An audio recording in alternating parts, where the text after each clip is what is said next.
Welcome to Brunswick Beat, Brunswick County's only television news show, brought to you by the Brunswick Beacon. I'm Rachel Johnson. And I'm Stacy Manning.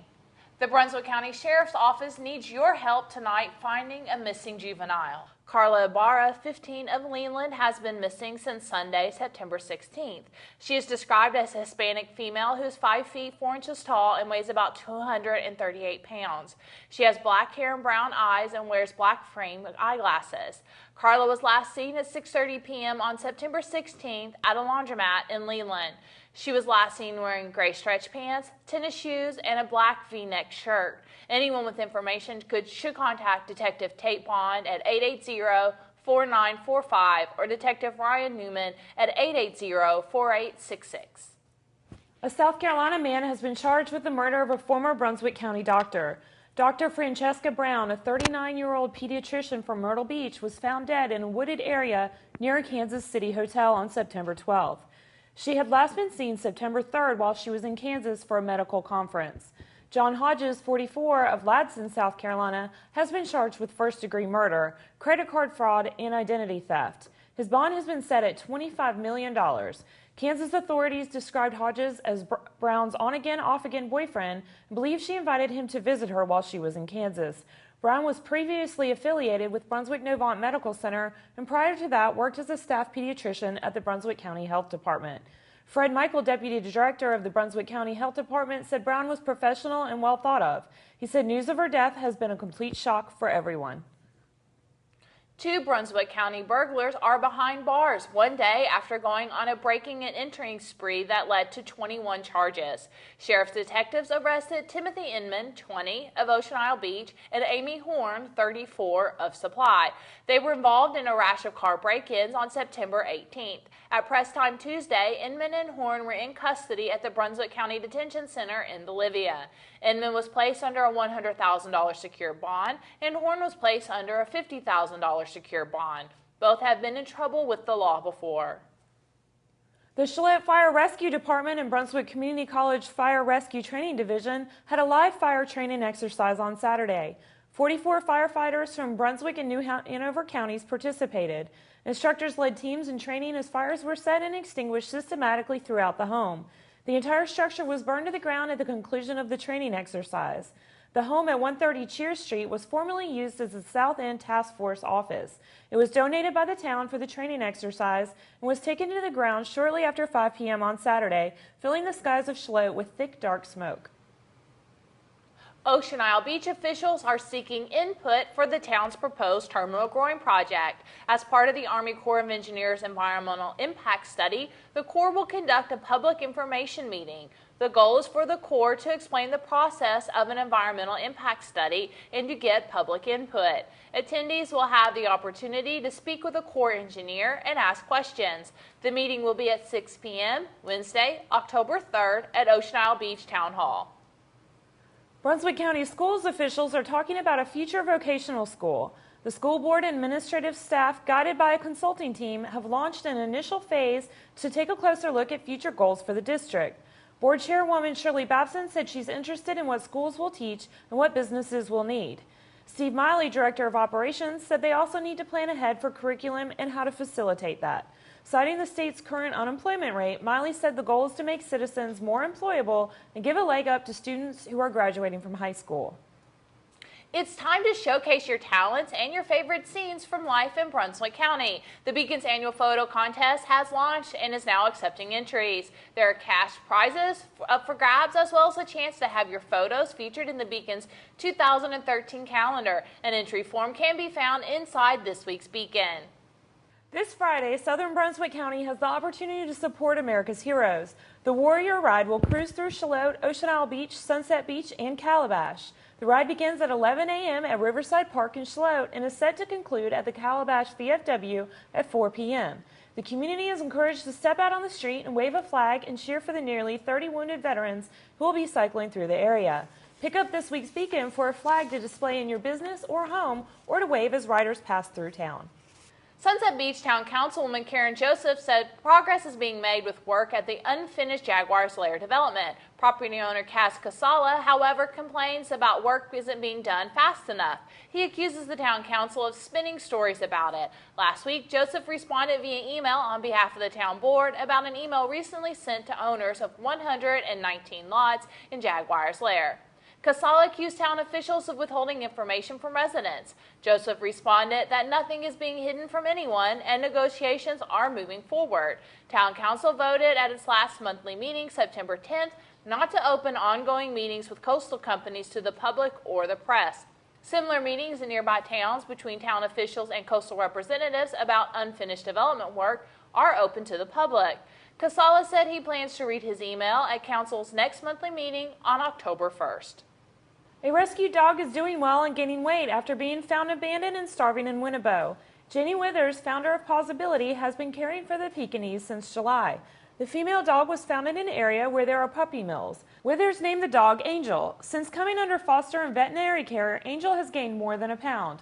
Withers says it isn't uncommon for dogs like Angel to be abandoned after they have been used to give birth to numerous litters of puppies to be sold by puppy mills. A local veterinarian also determined Angel has lost her eyesight because of neglect. Withers said Angel gets around well and that she will be looking for a perfect permanent home for her in the near future. Find all these stories and much more in This Side This Week's Beacon, available on newsstands now.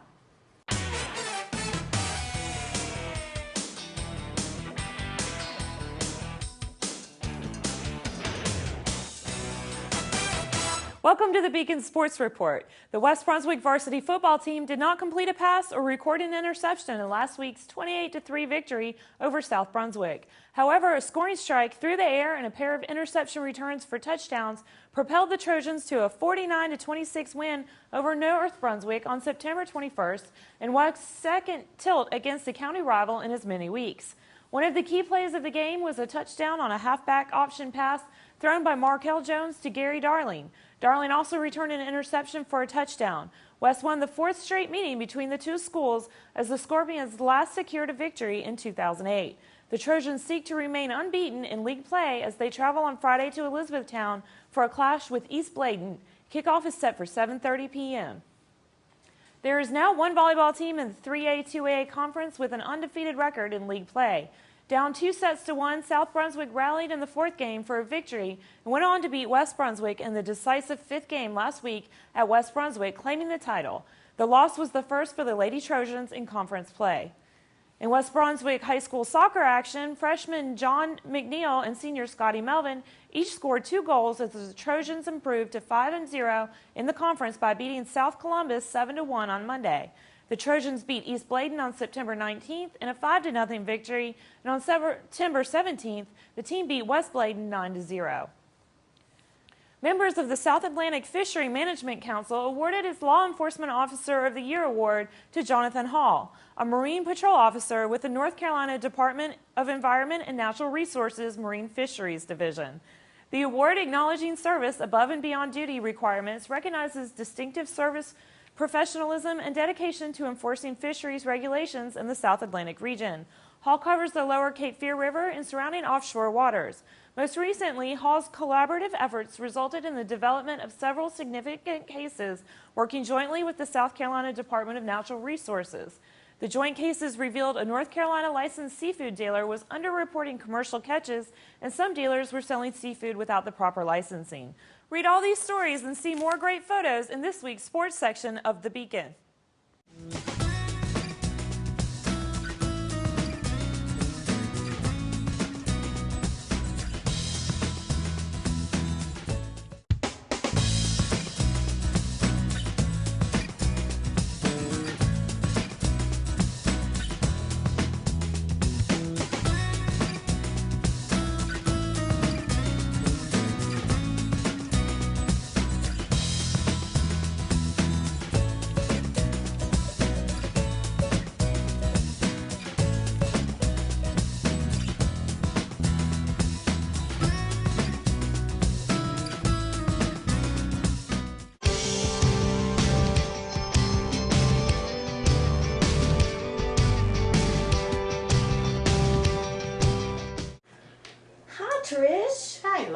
have you got here today? This is DeSoto. DeSoto's a 5-month-old boy. He's been neutered. He's got all of his shots, all of his tests, and he's just looking for a good home. Oh, he's a beautiful cat. I met him here yesterday at Cattails, and if I wasn't at my cat limit at home, I think he would be my next cat. He's real sweet. He has a beautiful big tail, and he's just a little tiny bit cross-eyed, which gives him a sweet look to his face. Very distinctive, and he's here purring right now. He is the sweetest boy, and you need to come to Cattails and you can meet him. And they are open to the public here on Wednesdays from 11 to 1, and on Saturdays and Sundays? Saturdays and Sundays from 11 until 3. Okay, Trish, thank you so much. This is a beautiful cat. Come on out and see DeSoto, and they're here in Ocean Isle Beach. And you can visit with all the other cats and kittens available for adoption, too. We have lots. We'll lend you a feather stick and a laser pointer, and you can give all the cats some exercise. All right, Trish, thank you. Thank you. DeSoto. Shrimp lovers can celebrate the season at the Shrimperoo Fall Dinner this Saturday at Dixon Chapel United Methodist Church in Varnamtown. Dinners will be served from 3 to 7 p.m. at the church on Varnamtown Road. Plates are $10 for adults and $6 for children ages 12 and younger. On the menu is fried shrimp, potato salad, slaw, hush puppies, tea, and dessert. For more information, call 842-6425. Wooden boats of all makes and sizes will be displayed at the Old Yacht Basin in Southport this Saturday from 10 a.m. till 4 p.m. Visitors can meet and talk with wooden boat makers and owners and vote for their favorite for the People's Choice Award. The Naughty Kids events returns, and little sailors can build their own boats and test their seaworthiness.